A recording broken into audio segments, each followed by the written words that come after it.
Assalamualaikum warahmatullahi wabarakatuh. Teman-teman, kembali lagi di channel YouTube saya, Khairun Imam. Gimana nih kabar kalian? Semoga kita semua selalu diberi kesehatan, kemudahan, dan juga limpahan rezeki dari Yang Maha Kuasa, teman-teman ya.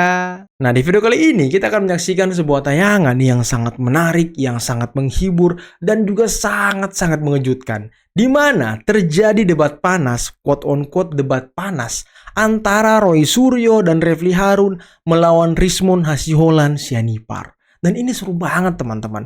Mereka kemarin saling rangkul-rangkulan, saling bahu-membahu melawan Pak Jokowi. Sekarang mereka ini menjadi hiburan kita semua. Melihat mereka debat, melihat mereka saling serang. Ini kan menyenangkan teman-teman. Apalagi di bulan Ramadan ini sepertinya ya Rizmon mendapatkan hidayah gitu ya kan. Dan hantu-hantu yang dibelenggu itu belum juga mendapatkan hidayah. Tahu kan siapa hantu-hantu yang dibelenggu? Nah, selain itu, saya juga punya tayangan di mana kuasa hukum dari Pak Jokowi, yakni Bung Rifai, menjelaskan kembali mengenai proses restoratif justice yang diajukan ataupun yang dilakukan oleh Rizmon Hasiholan Sianipar. Dan menurut Bang Rifai, Rizmon sepertinya sudah mencium bau-bau akan sidang nantinya kasus ini di akhir Maret. Waduh. Kalau sidang akhir Maret, waduh, kalau P21 akhir Maret berarti sebentar lagi dong mereka dibui. Berarti sebentar lagi dong nasib mereka ditentukan, teman-teman. Semoga ya, kita doakan di penghujung Ramadan ini, kita doakan semoga berkas dari Roy Suryo, Tifa, dan juga para tersangka kelas pertama itu sudah P21 di Maret ini. Biar segera sidang, biar kita tidak dihantui lagi oleh gerombolan-gerombolan pembenci Pak Jokowi. Tapi sebelum kita mulai videonya, jangan lupa like, subscribe, dan share. Dan tanpa perlu berlama-lama lagi, mari kita mulai videonya berikut ini. Anda mendompleng tulisan saya 480 halaman itu. Ini yang saya tidak suka. Luar biasa ya. Rizmon menantang Mas Roy dan menjelek-jelekan soal Jokowi's white paper dan lain sebagainya. Ya, tidak ada satupun catatan digital, catatan apapun mengenai Anda menuliskan sebuah buku kecuali 50 halaman buku di dalam buku Jokowi's white paper.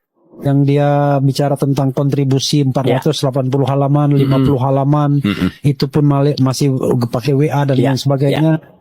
Saya ikut dalam penulisan buku JWP yang 50 halaman itu milik Anda. Yang Anda berikan lewat hanya chat messages yang tidak terstruktur dalam buku seperti buku. Belajar dari kejadian itu. Saya sangat tidak percaya Anda memiliki kompetensi untuk menulis buku Gibran Black Chapter ataupun apapun tentang itu. Karena Anda tidak punya histori dalam menuliskan buku. Ngamuk si Rizmon kan? Ini sudah ke publik soalnya. Ya. Silakan Mas. Ya, sebenarnya ada dua yang perlu saya tanggapi dan itu memang sengaja saya tidak balas itu karena terlalu kecil ya, terlalu sederhana itu kalau di rakyat bersuara. Tapi ini saya sampaikan karena sedikit bisa lebih detail. Yang pertama tentang analisis. Kalau analisis tadi sudah saya jawab di rakyat bersuara. Jadi 3 analisis yang saya sampaikan soal translasi, rotasi dan sebagainya itu hanya merupakan bagian yang sangat kecil dari analisis yang mengatakan kalau ijazah itu tadinya memang 99,9% palsu sama dia mau diubah menjadi seolah-olah asli. Apa tuh? Ela. Jika ini mau diselesaikan secara ilmiah, saya siap bertemu secara terbuka dengan Anda Pak Rasul untuk mengungkapkan analisa temuan saya yang baru. Bagaimana saya memasukkan variabel geometri, variabel pencahayaan di dalam analisa-analisa saya yang menjadi pembaruan dalam analisa saya yang 480 halaman tersebut. Ini membuktikan bahwa saya tidak bias sebagai peneliti, tidak didrive oleh kepentingan politik apapun. Jelas tadi saya sampaikan, ya kalau preparatnya sama, kalau alat buktinya sama, kemudian hanya menggunakan perubahan metode atau apa, nggak mungkin. Itu akan berubah apalagi menjadi membalik dari 11.000 triliun persen palsu ke 11.000 triliun asli. Kok nggak mungkin? Roni Teguh aja meneliti apa yang kalian teliti yang dari Dian Sandi, dan Pak Roni Teguh menemukan ada lintasan merah. Gimana kalian ini? Kok ya inilah ya, udah 2 yang ngomong kayak gitu. Joshua Sinambela udah pernah melakukan penelitian juga. Roni Teguh sudah melakukan penelitian juga. Terakhir Rizmon nih melakukan penelitian. Nah sekarang tinggal Roy Suryo yang katanya tidak bisa dengan bukti yang sama tapi dengan metode yang berbeda ya menghasilkan kesimpulan yang berbeda. Nah ini orang yang hanya ngaku-ngaku peneliti, ngaku-ngaku akademisi, ngaku-ngaku aktivis tapi nol besar. Karena Anda tidak pernah memiliki sejarah menulis tulisan ilmiah yang bisa dipertanggungjawabkan. Anda hanya bernarasi, menggunakan software, lalu merasa paling hebat. Elah. Itu kan nggak mungkin. Berarti 22 triliun rentangnya. Makanya barangnya sama kemudian dibalik ya. Kalian Itu nggak jelas ngerti. mungkin. Kau ahli Yang apa sih? menyebut soal kontribusi 50 halaman di buku Jokowi Paper. Teman-teman coba deh baca buku Jokowi Paper atau lihat aja. Meskipun itu hanya paling singkat, betul memang paling singkat saya kontribusi. Tapi itu adalah summary. Kalau Tifa memang nggak pernah gua ajak, cuma kaget aku tahu-tahu dia dari ikut di situ. Ini si Roy ini kurasa nih, dia kadang-kadang lancang nih si Roy ini. Jadi kasus ini memang harus naik. Kebetulan kawan-kawan saya ex-TPUA juga pengennya naik. Kenapa dari awal kami menggunakan pasal 32 dan 35 ITE? Karena kami sudah tahu dari awal. Yang dilakukan beliau ini mohon maaf jauh dari apa yang dilakukan oleh digital forensik yang benar. Ya, atraksi IT itu yang selama ini ya. Tahu foto Dulmatno, ijazah Pak Jokowi dibilang Dulmatno gitu kan, itu cukup menarik kan. Buat kami ini harus didalami. Nah, kebetulan penyidik sudah mendengar ahli-ahli yang mohon maaf kompeten, guru-guru besar digital forensik dari berbagai kampus terkemuka di Indonesia. Sudah jadi ahli, Bang. Kami nggak memunculkan, nanti di sidang akan muncul semua. Jadi hari ini Bang Rizwan pun nggak mengakui, kami akan buka semua di sidang. Ya mohon maaf, akan dikuliti semua. Ya yang punya bukan hanya beliau. Ini kampus-kampus besar dan levelnya guru besar semua. Nah. Kalau punya ahli banyak. Nah, ternyata beliau, ya mungkin juga kusar. Apa saya nggak ngerti juga selama ini pengusaha dengan Polda kan mungkin juga dikonfrontir ya. Anda melakukan teori mekanisme seperti ini, menurut ahli ngomong seperti ini, bagaimana jawaban saudara? Mungkin kan dikonfrontir, saya nggak ngerti ya. Sehingga sampai satu titik dia merasa juga memang ini akan sulit dipertahankan di persidangan. Tapi dia tahu bahwa ini mungkin isu-isunya setelah Lebaran akan P21. Ya mungkin. Nah makanya dia melihat ini Setelah Lebaran P21. Apakah Pak Jokowi juga mengharapkan semua ini LG? Tidak. Saya pastikan tidak. Pasti tetap akan ke sidang. Mohon maaf, salah satu tersangka, kalaupun semua TNJ akan kami sisakan untuk tetap ke sidang, karena disitulah nanti dibuka semua. Kami juga nggak mau begini, Prof. Sekarang semua LG, 4 tahun lagi pihak lain muncul bahwa isu yang sama, digoreng-goreng lagi, UGM diobrak-abrik lagi, KPU diobrak-abrik lagi. Mau sampai kapan begini terus? Tapi kalau sudah ada putusan, lihat, siapa lagi yang mau masuk, lebih mudah lagi kita menggunakan pasal fitnah atau pencemaran nama baiknya gitu ya. Jadi ini pintu RJ tertutup terakhir untuk Rismon saja. Saya nggak mau sebut untuk siapa. Ya kembali lagi tapi buat saya bukan buat saya, keputusan terakhir di kami adalah Pak Jokowi juga confirm, karena waktu beliau juga keluarkan ini kan kami juga bertanya, kalau semua minta gimana Pak? Apa mau berhenti sampai di sini? Oh enggak, tetap ke sidang. Bahwa saudara Michael Sinaga ini sebenarnya patut diduga sudah ada upaya tersembunyi antara Michael Sinaga dengan Rismon untuk melakukan komunikasi ke Solo. Hanya saja Michael Sinaga di akhirnya tidak diikutkan. Jadi kalau saya boleh menduga, saudara Refli Harun, Roy dan kawan-kawan harus berkomunikasi intens, bertanya kepada Michael Sinaga apa motif melakukan itu di awal Januari dan sekarang baru dikeluarkan kata-kata itu. Karena saya takut nanti Rismon akan bersuara. Sebenarnya kalau bisa saja nanti saya duga Rismon akan bilang, sebenarnya kami sudah komunikasi antara saya dengan Michael Sinaga dan kawan-kawan. Tapi ada mungkin komunikasi yang tidak tepat sehingga saya berjalan bersama dengan pengacara saya. Yang kedua, saya kenal saudara. Boleh saya jawab? Iya. Oke, sebentar Bang Rasman. Satu boleh. Nanti biar jawab dulu, nanti saya berikan pada Bang Rasman lagi, silakan. Ya, kalau saya yang dituduh oleh Bang Rasman bahwa saya menduga. Oh iya sama lah itu. Saya diduga tidak mendapatkan sesuatu. Kok sama sih? Bang Rismon jalan sendiri dengan pengacaranya, itu jauh sekali dari kenyataan ya. Karena sebenarnya yang melarang saya untuk mengirim surat itu ke Solo. Kenyataannya gini Bang, surat itu harusnya saya kirimkan waktu saya menjadi narasumber di sini tentang Egy Sujana. Tentang surat Egy Sujana. Abang masih ingat ya, saya di atas itu. Siangnya itu ada pengadilan di Solo. Dan si Arif itu sudah ikut ke Solo. Tapi karena ada undangan rakyat bersuara, saya pulang naik pesawat. Kalau memang saya niat untuk ngasih surat itu, tinggal saya kasih aja sebentar. Nah, pertanyaan saya, boleh nggak saya tanya? Silakan. Kalau memang Adindanya adik saya, ya. Kalau memang Adinda menganggap ini hal yang biasa saja, atau bahkan luar biasa, kenapa tidak ngomong kepada Refli Harun dan kawan-kawan? Karena ada komunikasi antara kalian dengan Roy atau dengan Rismon. Ini kan akan membangun komunikasi dengan Solo yang kalian sudah katakan tidak ingin mengikuti jejak Egy Sujana dan kawan-kawan. Sebentar Bang Rasman. Kecurigaan Anda apa yang Anda? Ketiganya Roy, Tifa, dan Rismon ini sama-sama melakukan penelitian ilmiah. Evidence based. Mereka berulang kali mengatakan itu. Tapi kenapa hanya Rismon sendirian yang akhirnya mengakui bahwa asli ijazah Pak Jokowi? Ya, kalau kita lihat saudara Rismon ini, kalau dilihat ya dia katakan ada seorang memang ilmuwan gitu. Ya quote unquote ya, terlepas dari itu. ilmuwan. Dalam arti dia tidak ada afiliasi-afiliasi di belakang dia gitu. Kalau yang lain kan mereka mempunyai afiliasi. Ya, direct Berarti, maupun Bang, ini sekali indirect. lagi tuduhan ini, Bang. Ya, direct dan indirect. Oke. Ya, kita bilang kan quote unquote untuk itu. Nah, saya juga mengapresiasi apa yang dia katakan bahwasanya dia membuat suatu kesalahan. Itu tidak gampang seorang ilmuwan itu. Ketika dia yakin penuh 100% bahwasanya sudah menuduh, kemudian dia menarik ya hasilnya bahwasanya dia membuat suatu kekeliruan, itu tidak gampang secara psikologis. Ya, saya apresiasi kejujuran itu. Terlepas apakah dia ada tekanan terhadap dirinya secara psikologis ketika kami melaporkan ya dengan dugaan ijazah palsu yang dia dapat dari S2 SD3-nya di Yamaguchi Daigaku itu, yang memang 7 bulan yang lalu saya sudah melakukan suatu penelitian itu, suatu research untuk itu ya. Ketika saya tes dia tidak bisa berbahasa Jepang, sudahlah, ini sudah jelas. Dan apalagi ketika saya melihat ijazah yang dia punya kemudian dia upload katakanlah di Bali Academy itu dia yang punya, itu saya sudah katakan ini sudah dugaan saya tidak langsung katakan palsu, dugaan saya ini tidak benar dan ini palsu. Ijazah S2, S3 di Yamaguchi University milik Rismon. Iya, betul. Karena itu sangat berbeda sekali ya dengan ijazah yang asli itu. Sebelumnya saya bawa contohnya itu juga untuk itu. Yang jelas adalah apa yang dilakukan selama ini, yang dilakukan oleh Rismon ini hampir 1 tahun ya. Bagaimana memfitnah, mengkuak-kuak ya, secara strike to the point gitu ya, seperti singa yang ingin memangsa, memakan mangsanya, tapi sekarang sudah berubah menjadi meong. Ya, kenyataan itu. Kenapa?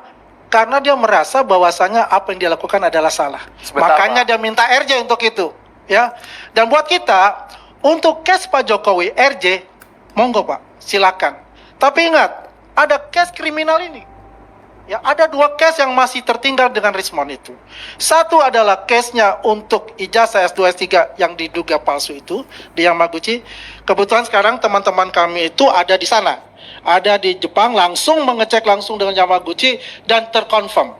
Dalam rangka meneliti juga keaslian Meneliti ijazah. semuanya, yang memang kita sudah berkorespondensi dengan pihak Yamaguchi dan mendapatkan informasi, email balik juga semua, tidak mengenal yang namanya Rismon Hasiolan Sianifar ya sebagai graduate dari Yamaguchi University. Mungkin pakai nama Jepang kali, Bang.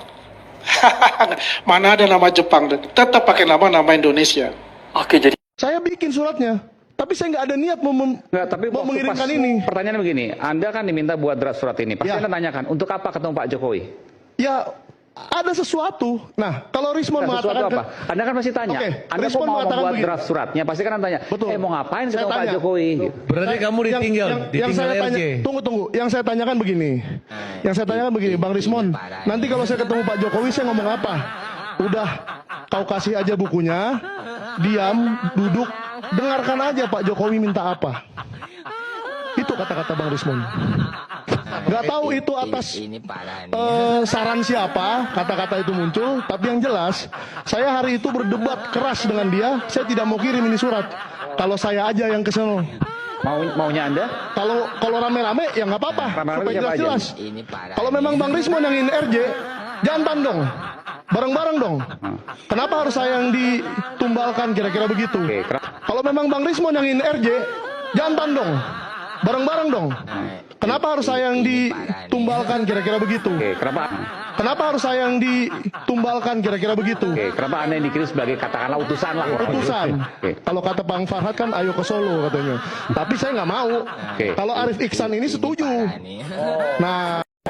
Jadi kalau kita tidak hati-hati membaca kuhapnya bisa terpeleset atau tersesatkan ya. Karena memang seolah-olah di kuhap yang baru ada amanah itu bahwa dengan RJ diharapkan terjadi pencabutan laporan. Betul, itu di kuhap baru. Tapi pertanyaannya adalah untuk RJ dalam penyidikan ini mana yang digunakan? Ternyata di aturan peradilan pasal 361 huruf A kuhap, intinya begini, di aturan peradilan kuhap baru ya.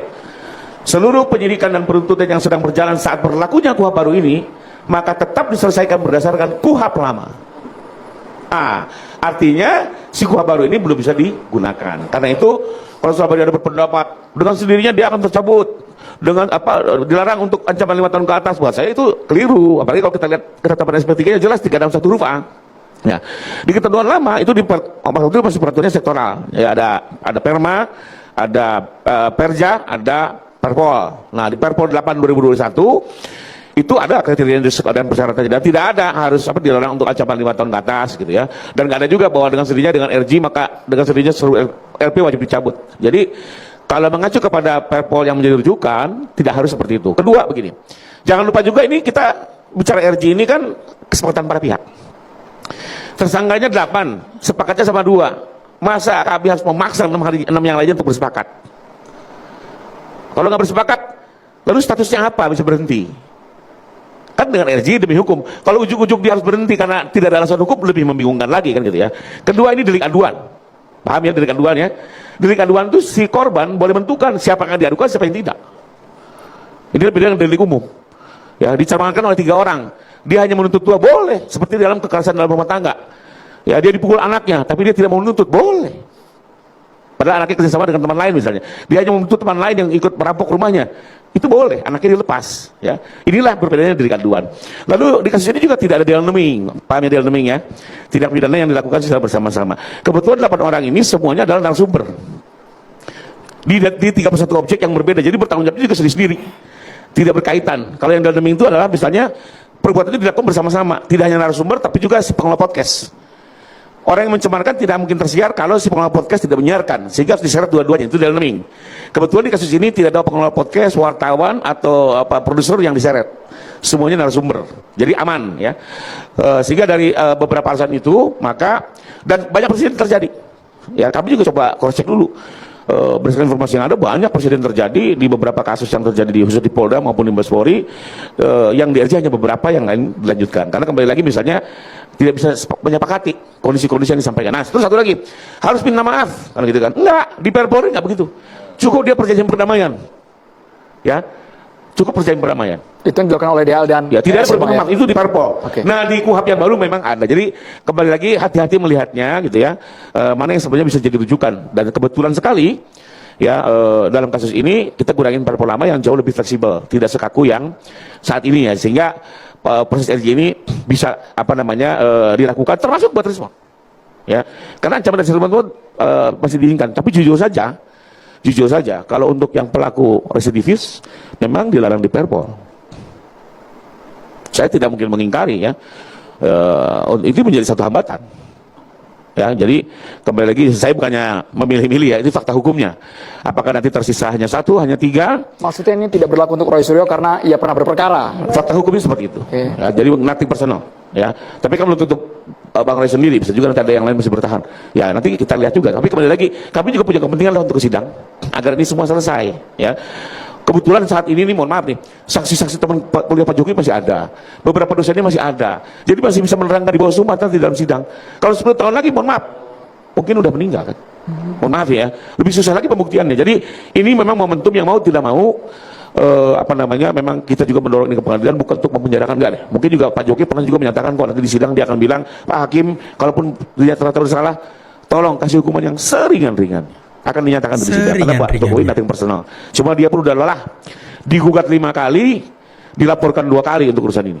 Dan sampai kapan? Nggak selesai terus kan? Sehingga mudah-mudahan dari ini kita bisa ada satu kesimpulan kepastian hukum apakah ijazah Pak Jokowi ini asli atau tidak, dan seluruh institusi bisa kembali dipulihkan, UGM ya, KPU dan segala macamnya. Itu saja. Anda mau tuntut boleh. RJ, monggo Pak, untuk kekeliruan. Jadi maka Ya, dilakukan bersama-sama. Maksudnya udah lelah, digugat 5 kali, jasa Pak Jokowi ini asli atau tidak, dan seluruh institusi bisa kembali dipulihkan, UGM ya, KPU dan segala macamnya. Oke teman-teman, itulah tadi beberapa video yang bisa kita simak, yang bisa kita saksikan pada kesempatan kali ini, dan luar biasa ya.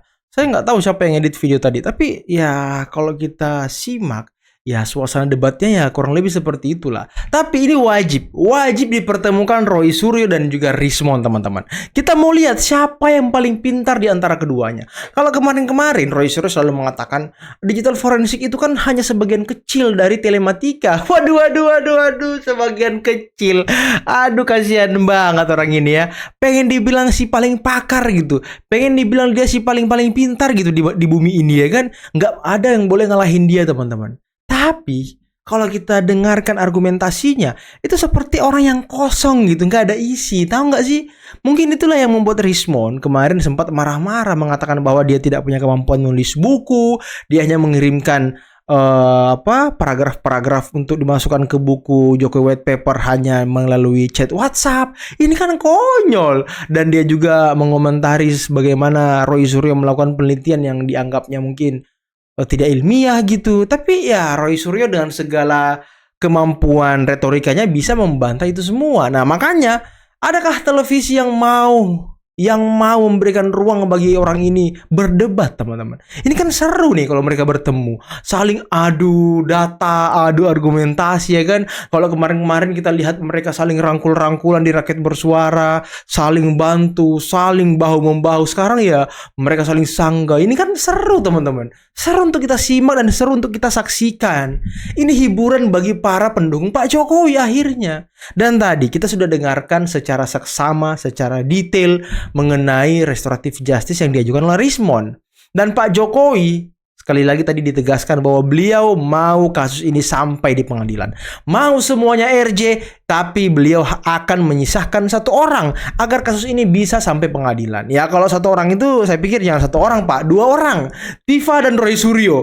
Kalau yang klaster pertama ini kan memang sangat gigih, nggak mungkin minta RJ. Kalau klaster kedua ini bisa goyang-goyang ini. Bisa goyang-goyang. Jadi ya saya pikir gimana ya?